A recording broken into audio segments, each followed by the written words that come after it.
मैं ना regular school student थी और मेरा 11th का class attendance was I think 96%।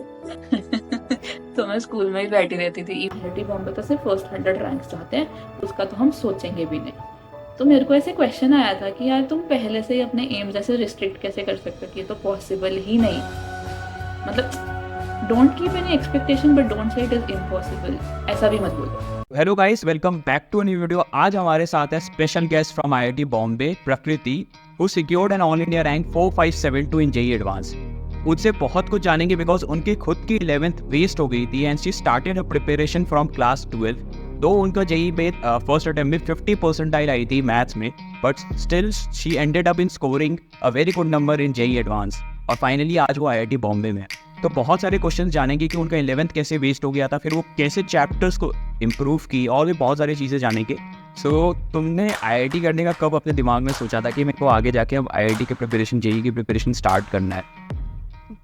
सो मैंने ऐसा कभी सोचा नहीं था कि आईआईटी का प्रिपरेशन करना है। It all started class 11th में। कभी तो माई डैड वो मुझसे पूछा है कि क्या करना है लाइफ में, एंड मैं वो स्टूडेंट थी जिसको नहीं पता था लाइफ में क्या करना है आगे जाके। और फिर उन्होंने बोला कि कैसे कोई तो जेई का एग्ज़ाम होता है, तुझे देना है क्या? मैंने बोला जेई क्या होता है? मुझे नहीं पता। एंड ही सेड मतलब दे ले। एंड उन्होंने बस एक लाइन बोली थी विच स्टक इन माई हेड कि बाद में जाके ये मत बोलना कि पापा मैं कर सकती थी, काश मैंने एटलीस्ट अटेम्प्ट तो कर लिया होता, मेरे अंदर पोटेंशियल था बट मैंने कभी करके ही नहीं देखा। So I started preparation for JEE just to see कि मेरा जेई में क्या आता है, और to not have a regret later on कि कर सकती थी और किया नहीं। तो मैंने बस देने के लिए दिया था। आईआईटी ऐसे ड्रीम नहीं था मेरा 11th क्लास में। सो प्रकृति, अभी लाइक मोस्टली ऑनलाइन कोविड के बाद ऐसा है कि दो तरह के स्टूडेंट्स होते हैं मोस्टली।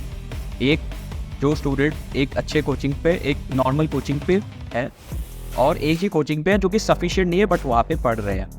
और एक दूसरी कैटेगरी ऑफ स्टूडेंट है, बहुत रेप्यूटेड कोचिंग में है जो ऑफलाइन कोचिंग है, बट स्टिल और भी बहुत सारे ऑनलाइन कोचिंग में इनरोल्ड हो गए, लाइक फिजिक्स वाला, बायजूस, अनअकैडमी और ई सरल, उनके लेक्चर्स ले रहे हैं। So I think you can relate with this because तुम भी कहीं ना कहीं अपने प्रिपरेशन के टाइम पे बहुत सारे कोचिंग पे फंसी हुई थी। So can you describe your experience?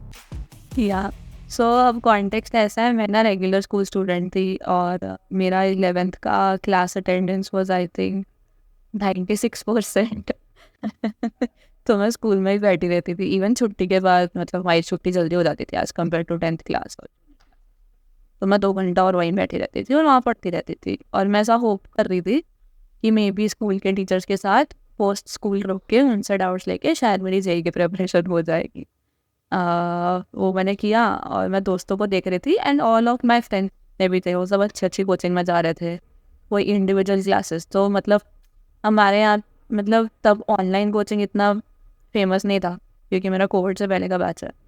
तो उस टाइम पे दो चीज़ें होती थी चंडीगढ़ में। एक होते थे प्रॉपर कोचिंग इंस्टीट्यूट जो हर सब्जेक्ट की कोचिंग देते हैं, और एक होता है ऐसे इंडिविजुअल क्लासेस की स्पेशलिटी होती थी। जैसे एक फिजिक्स का कोई स्पेशलिटी इंस्टीट्यूट है, एक केमिस्ट्री का। तो कुछ लोग इंडिविजुअल क्लासेस करते और भागते थे एक क्लास से दूसरी क्लास। तो उन सब के ना प्रैक्टिस प्रॉब्लम्स वो लोग लेके आते थे, कभी एक आध बार स्कूल में आ रहे हैं और स्कूल भी वो मतलब जब टीचर पढ़ा रही है वो वही सॉल्व कर रहे हैं। तो जब वो सॉल्व कर रहे थे तो मैं पूछ लेती थी कि क्या सॉल्व कर रहे हो। That is how I came to know कि हाँ जेईई के क्वेश्चंस कैसे होते हैं। एंड फिर मुझे रियलाइज़ हुआ कि यार ये तो नहीं हो रहे, और फिर मैं टीचर्स के पास लेके जाती थी। वो लोग भी ऐसे कहते थे 2 दिन सोच के आएंगे फिर रिप्लाई करेंगे, और इस पेज से तैयारी करोगे तो नहीं होगी।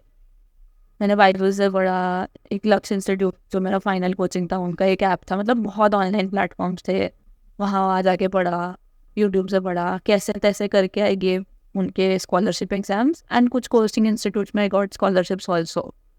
अब बट द पॉइंट इज ये सब पापा ने दिलवा तो दिए paper, but then he was not ready to send me to this institutes because उनको लगता था, सो ही इज़ अ लॉयर, तो उनको लगता है कि मतलब इतने केसेस आते हैं स्कैम के कि कोचिंग इंस्टीट्यूट में 400 लोग होते हैं, तेरे ऊपर ध्यान नहीं दे पाएंगे, तेरी पढ़ाई नहीं होगी, तेरे डाउट्स नहीं लेगा, कोई स्कैम है, तेरा टाइम वेस्ट होगा। तो इसलिए फिर पूरी 11th भी मैं किसी कोचिंग में नहीं गई even after giving those test. तो मैं लोकल ट्यूशन्स बहुत चेंज किए। फिर कोई तो एनडीए की कोचिंग देता था जो मैथ्स बहुत अच्छा पढ़ाता था, तो उसके पास सुबह सर्दियों में इतनी फॉग होती है ना चंडीगढ़ में, मतलब उंगलियां जम जाती है। और मैं सुबह 5 बजे उठ के वहाँ पे पढ़ना चाहती थी मैथ्स और फिजिक्स।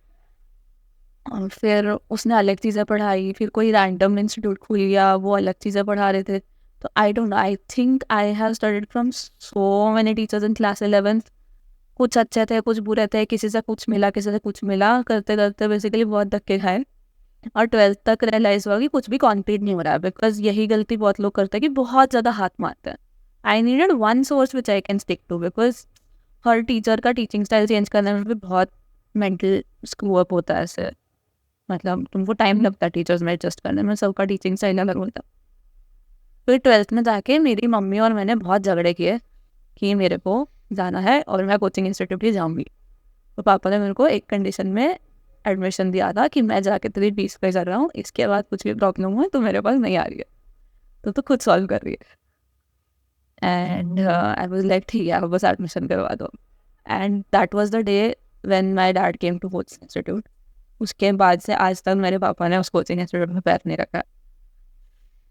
तो फिर मेरा कोचिंग चालू हुआ, विच वाज अराउंड 12th में थोड़ा late.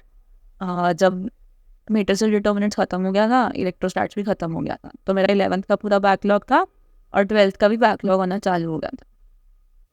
So that is my coaching journey. And apart from that, हाँ 12th में क्योंकि मेरा प्रीवियस बैकलॉग था तो यूट्यूब वगैरह आई यूज टू रेफर, बट तब थोड़ा डायरेक्शन आया था मेरे प्रिपरेशन में। एंड इसी बीच में मेरे स्कूल के बच्चों ने, किसी ने तो एक दिन बोल दिया था, ऐसे आपस में बातें कर रहे थे कि यार IIT बॉम्बे तो सिर्फ फर्स्ट 100 रैंक्स चाहते हैं, उसका तो हम सोचेंगे भी नहीं। तो मेरे को ऐसे क्वेश्चन आया था कि यार तुम पहले से ही अपने एम्स ऐसे रिस्ट्रिक्ट कैसे कर सकते हो कि ये तो पॉसिबल ही नहीं। मतलब don't keep any expectation but don't say it is impossible, ऐसा भी मत बोलो। तो तब मेरे को था कि क्यों नहीं कर सकते, किसने बोल दिया IIT बॉम्बे पॉसिबल नहीं है, ऐसे कैसे कोई बोल सकता है। तो मेरे को थोड़ा आया था कि शायद मेरे को IIT बॉम्बे जाके दिखाना है या एटलीस्ट ट्राई मारना है एंड देखना है कि व्हाई डू पीपल से सो। या दैट इज एंड फिर 12th कैसा रहा, like how you covered your 11th backlogs and all? 11th backlogs. तो 12th का जब स्टार्ट हुआ ना तो कोचिंग में ही कर रही थी मैं। और यही था, मैं स्कूल जाती थी सुबह, फिर स्कूल से थोड़ा दूर लाइक 2-3 किलोमीटर दूर मेरा कोचिंग था। दोपहर को मैं वहाँ जाती थी, फिर वहाँ पे लंच करती थी, फिर लंच करने के बाद आधा घंटा सो जाती थी बेंचेस पे यूनिफॉर्म में। फिर वहाँ से मेरा क्लासेस चालू होते थे, तो रात के 8 तो उसी में बच जाते थे। और ये स्टार्टिंग में इतना हेक्टिक हुआ कि मैं यूज तो नहीं थी, तो मेरे को एक हफ्ते के अंदर 3 बार बुखार हुआ था 102। तो मेरी मम्मी को भी थोड़ा ऐसे डर लगने लगा था कि इससे नहीं हो रहा है। मेरे टीचर्स ने मेरे को बहुत बोला, तो that is when my teachers forced me कि I need to correct my diets also. This is one thing जो जेई वाले लोग नहीं करते, बस पढ़ते रहते, बट योर मेंटल पीस, तुम्हारा हेल्थ कैसा है, तुम्हारा डाइट कैसा है, तुम्हारा स्लीप कैसा है, ये सब मैटर करता है। तो पहली बात तो मैंने ये ठीक किया था। फिर जब ये ठीक किया, थोड़ी एनर्जी आई और 12th का कवर हो गया। तब मैं 11th की इतनी टेंशन नहीं ले रही थी, बट थोड़ा जब टाइम मिलता था आई यूज टू कवर। और I took the effort of coming out of my comfort zone और जाके टीचर्स को बोला कि हाँ भाई मेरा 11th में कुछ नहीं हुआ है, तो कुछ भी अगर आपको लग रहा है मैं साथ साथ कवर कर सकती हूँ। तो 11th क्लास में जब वो पढ़ाया जा रहा होता तो मैं वहाँ जाके बैठ जाती थी। बट वहाँ पे भी एक प्रॉब्लम है कि उनको ऐसे समझाया जाता है कि उन्होंने वो टॉपिक कभी ही नहीं देखा। तो मैंने एटलीस्ट बोर्ड्स लेवल तक का तो पढ़ा हुआ, तो अगर उतना बेसिक से नहीं पढ़ना होता था मुझे, मतलब बोर्ड्स लेवल बहुत स्ट्रॉन्ग है मेरा इस टॉपिक का, तो फिर मैं ड्रॉपर्स की क्लास में जाकर बैठ जाती। तो मैंने बहुत सारी क्लासेस के बीच में जगल किया और फिर यहाँ से नोट्स लेके जाके डाउट्स पूछे, सो दैट टीचर का एफर्ट कम हो कि उसको मेरे को 11th स्क्रैच से पढ़ाना पड़ रहा है। और फिर उनसे पूछती थी कि ये कहाँ से पढ़ सकती हूँ। बच्चों के 11th क्लास के नोट्स मांगे उसी कोचिंग के कि तुम्हारे लास्ट ईयर के नोट्स दे दो। फिर वो कभी स्कूल में फ्री टाइम है तो वहाँ बैठ के पढ़ती थी। तो ऐसे बीच बीच में जब टाइम मिलता था I used to do that. And main 11th का प्रेपरेशन आई डिड नवंबर दिसंबर, जब 12th का सिलेबस ऑलमोस्ट ख़त्म होने लगता है और मॉक टेस्ट चालू होते हैं। गाइस, अगर आप भी प्रकृति दीदी के जैसे रिजल्ट देना चाहते हो तो उसके लिए चाहिए आपको एक प्रॉपर मेंटरशिप, उसके साथ साथ प्रॉपर क्लासेस। सो इस दिवाली फिजिक्स वाला लेकर आया अपने प्रॉपर बैचेस दिवाली ऑफर के साथ, जहाँ पे प्रयास जेई फास्ट ट्रैक बैच और ड्रॉपर के लिए उसका प्राइस 2500 कर दिया गया है। लक्ष्य JEE fast track batch 12th के लिए 2500 है। अर्जुना जेई 4.0 बैचेस 11th के लिए 2500। प्रवेश साइंस 2024 बैच 12 के लिए 1700 और JEE ultimate crash course batch 2100। उसके साथ साथ आपको यहाँ पे मिलेंगे प्रॉपर क्लासेस जो कि 6 days a week मिलेंगे, और उसके साथ साथ course will be complete in 3 parts, MIC, MIP, MIA। बाकी सारे लिंक आपको डिस्क्रिप्शन में मिल जाएगा। आप मेरा कूपन कोड यूज़ कर सकते हो रिथ 150, जिससे आपको एक्स्ट्रा 150 का डिस्काउंट मिल जाएगा।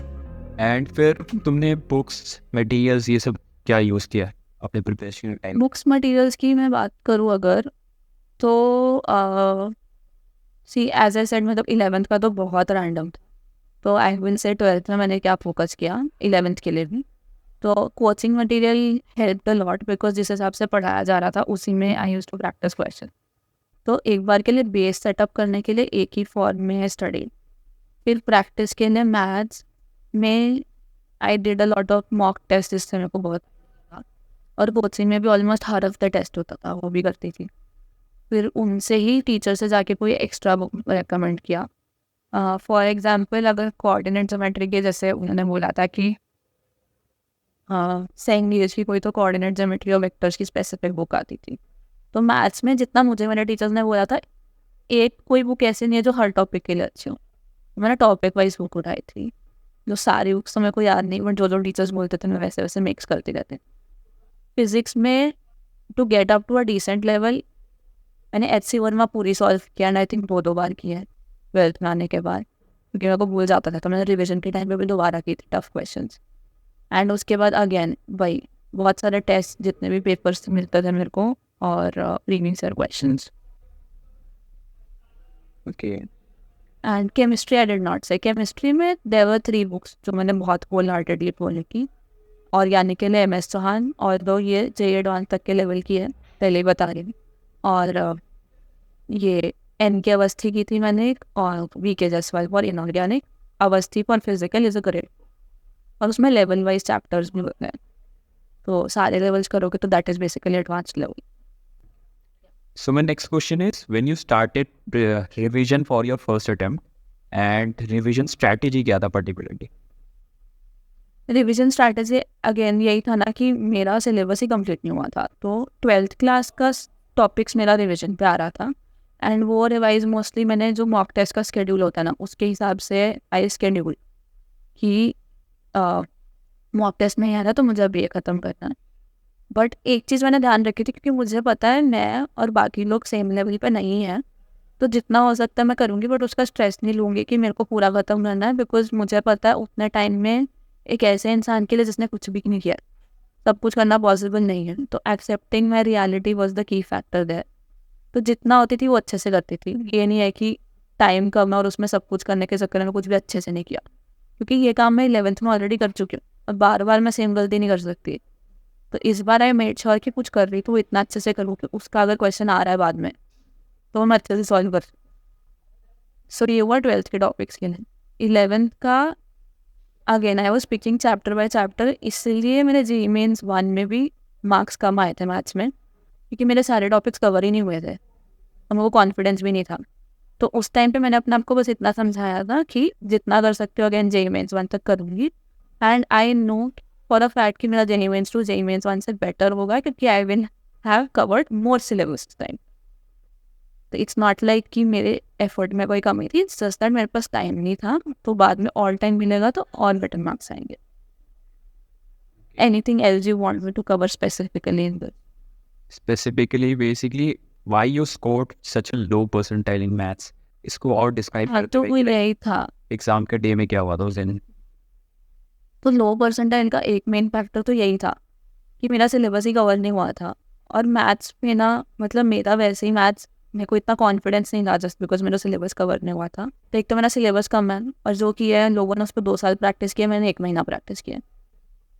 तो I don't know what happened on that day, something happened और मैं ऐसे पैनिक कर गई। And my strategy of choosing कि कौन सा सेक्शन पहले करना है वो सब नहीं था, क्योंकि it was my first day in exam. तो मैंने आई थिंक फिजिक्स केमिस्ट्री अच्छे से कर लिया और मैथ्स लास्ट में अटेम्प्ट किया, क्योंकि it was my weakest subject. तो मेरे हिसाब से मैं अपना वीकेस्ट सब्जेक्ट लास्ट में प्रेफर नहीं करूँगी, क्योंकि लास्ट में ऑलरेडी नर्वसनेस होने लगती है, क्योंकि कम टाइम बचता है, वो क्लॉक टिक टिक टिक टिक टिक कर रही होती है। तो मैथ्स एंड में किया और 1 घंटे से कम टाइम था, तो उस सब नर्वसनेस में आई स्क्रूड इट ऑफ और सिली मिस्टेक्स हुई या मैं अटेम्प्ट नहीं कर पाई, मेरा ब्रेन फ्रीज हो गया या क्या हुआ, so I just ended up solving only 7 questions और इसलिए मेरे उसमें भी कुछ गलत हो गए तो मेरे बस 13 नंबर आए थे. उसकी वजह से my percentile drop to 50% in maths section. So my next question is like mains का फर्स्ट अटेम्प्ट होने के बाद, so how was your preparation strategy for the second attempt and especially focusing on the mistakes like you did in first attempt? First attempt का mistakes पहला तो ये है कि एग्जाम स्ट्रैटेजी नहीं था बिल्कुल भी, कॉन्फिडेंस नहीं था. तो I had to work on my confidence कि जो करना है अच्छे से करना है, और मैंने अच्छे से पढ़ा है और मैंने अपना बेस्ट दिया है जो वो अगर देखी जाएगी. एंड आई थिंक एक फैक्टर ऑल्सो हेल्प कि एडवांस के लिए मेरा स्टिल कवर मतलब कट ऑफ क्लियर हो गया था जेईई मेंस 1 में, तो मुझे इतना तो पता था कि मैं एडवांस के लिए एलिजिबल हूँ. तो दैट हेल्प ने थोड़ा सा मतलब मेरे दिमाग से बोझ निकाल दिया कि मतलब एडवांस के लिए एलिजिबल होंगी कि नहीं. तो उससे नेचुरली स्ट्रेस कम हुआ, तो परफॉर्मेंस इंक्रीज हुआ. एंड मेंस 1 से मेंस 2 में भी मैंने instead of having a setback कि पेपर खराब होगा तो नहीं होगा, मैंने और सिलेबस कवर किया. तो दैट इज़ वाई मेंस 1 और मेंस 2 की रैंक में मेरा 10,000 का फर्क था with in a few months, क्योंकि सिलेबस ज़्यादा कवर हो गया था और मैंने मॉक टेस्ट बहुत प्रैक्टिस किए. एंड वहाँ से आइडेंटिफाई किया कि मैं कहाँ अटक रही हूँ, बिकॉज इतना रियलाइज़ हो गया था कि मेंस में स्पेसिफिकली फ्रॉम माई ईयर, क्योंकि इतने सारे पेपर्स दे रहे हैं वो मल्टीपल, बहुत सारे क्वेश्चन रिपीट हो रहे हैं और लाइक हर शिफ्ट में रिपीट हो रहे हैं. तो अगर तुम वो सारे क्वेश्चन अच्छे से कर लो ना तो मोस्टली तुम्हारा आई थिंक पेपर का प्रेप बहुत अच्छे से हो जाता है. और केमिस्ट्री को तो होल हार्टेडली एनसीईआरटी पूरा चाट के चले जाओ मेंस के लिए तो. और फिजिक्स का PYQ and NCERT is most important for JEE Exactly. particularly. और फिजिक्स में again previous year questions helped a lot. तो मतलब फिर मैंने पूरा चैप्टर पढ़ने बंद कर दी, जिस हिसाब से क्वेश्चंस आ रहे थे मैं वो टॉपिक उठा रही थी और उसी से सिमिलर क्वेश्चंस आ जाते थे, तो अगेन वो भी कवर हो गया. So guys, one more thing, प्रकृति दीदी ने अपने खुद का चैनल स्टार्ट किया है. उन्होंने अभी रिसेंटली माई IIT JEE स्टोरी करके रिलीज़ किया अपने चैनल पे, और भी बहुत सारे ऐसे वीडियोस आते रहेंगे उनके चैनल पे. I will provide the link in description, वहाँ से जाकर उनके चैनल को सब्सक्राइब कर सकते हो और भी दीदी से कनेक्ट हो सकते हो, अपने टिप्स एंड ट्रिक्स मतलब शेयर कर सकते हो, स्ट्रैटेजी ले सकते हो for your mains first attempt and so on. बाकी thanks Prakriti, it was really insightful and बहुत सारे ऐसे गाइडेंस मिले बच्चों को. आई थिंक बच्चों को भी अच्छा It लगा. was really great talking to you. Thanks for having me here.